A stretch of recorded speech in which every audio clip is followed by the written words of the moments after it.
Mən bir daha cənab İlham Əliyev sizə və Ali Məhkəmənin sədri, Məhkəmə Hüquq Şurasının sədri İnam Kərimova müraciət edirəm. Mən sırağa gün artıq sizə müraciət etmişdim və bir iş barədə məlumat vermişdim. Həmin işlə əlaqədar mən sizə bir daha müraciət edirəm. Mənim əlimdə bu məhkəmə qərardadıdır. Bakı Apellyasiya Məhkəməsinin hakimi Məmməd Məmmədovun sədrliyi ilə baxılıb 8.479/2025 sayılı 16.09.2025-ci il tarixli qərardaddır. Bu qərardad bizim Nərimanov rayon icra məmurunun, icra şöbəsinin icra məmurunun hərəkətindən, qərarından verilmiş şikayətlə bağlı Nərimanov rayon məhkəməsinin qəbul etdiyi qərardan apellyasiya şikayətinə baxış qərardadıdır.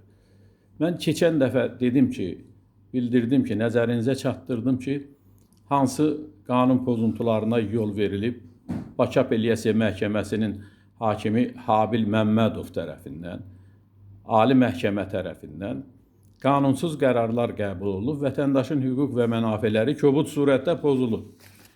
Bu İndi adını çəkdiyim qərardadın da sonunda yenə yazılıb ki, bu qərardaddan şikayət verilə bilməz. Qanun qadağan eləyir. Amma Elmar Rəhimovun qəbul etdiyi qərardaddan şikayət verilmişdi və Ali Məhkəmə onu təmin etmişdi. Cənab Prezident, hörmətli Ali Məhkəmə sədri, bax bu qanun qərarı, görürsünüz, qərardadı çeviriblər o olmasın, bu olsun filmində bir səhnə var. İki qoçu küçənin tinində dalaşır, yanlarından bir Rus xanımı keçir, davanı unudurlar və adın çəkirlər ki, adə, filan şeyə bax. Azərbaycanın qanunun cənab prezident, cənab Ali Məhkəmənin sədri çeviriblər o həmin xanımın gününə. İstədikləri formada istənilən hakim belə də qərar qəbul eləyir, bu tərəfə də, bu yöndə də qərar qəbul eləyir. Mən sizdən xahiş elədim keçən dəfə, indi bir daha xahiş eləyirəm. Bu işə sabah Zaur Hüseynovun sədrliyi ilə Ali Məhkəmədə baxılacaq. Bu iş nəzarətə götürülməlidir.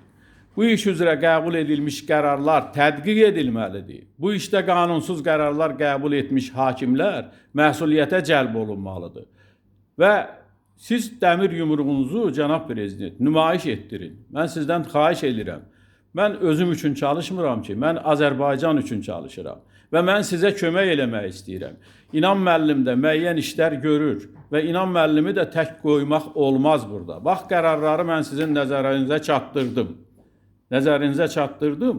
Və bu qərarları xahiş edirəm, hamısını nəzarətinizə götürün. Bu məhkəmə sistemində formalaşmış bu təşkilat dağılmalıdır. Nəticə verilməlidir buna. Çox sağ olun. Təşəkkür edirəm.